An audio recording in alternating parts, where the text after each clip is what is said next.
Ayan guys, gagawa tayo ng lunch ng aking dalaga. Very yummy daw. I-steam natin to. Tapos may mga ilalagay tayong lalagyan ko ng raisin. Ano tawag nito? Cinnamon. Tapos lalagyan natin siya ng honey. Tapos ginger. So let's do it guys. So ito, hiwaan natin ng ganyan. Tumutulo ilong ko. Ayan. Tapos ito ang gagawin natin, tatanggalin natin yung dyan sa loob. Ganyan siya. So ilalagay natin dito yung tinanggal kasi mamaya ibabalik natin siya.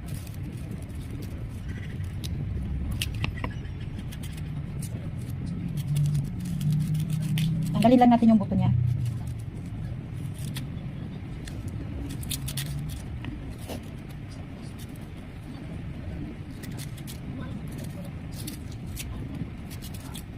Ganyan siya. Ayan. So ngayon guys, ibabalik natin yung iba nito. Ito. Lalagay natin sa pinanggalingan niya. Ayan. Tapos lagyan natin. Ayan siya.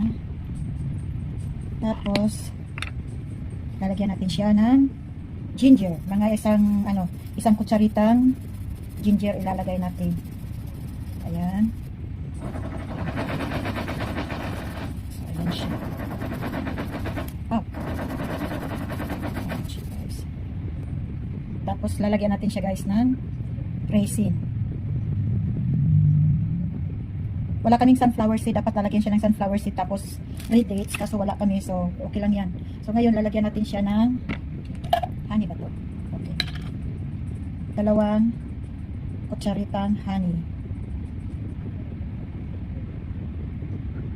Ayan.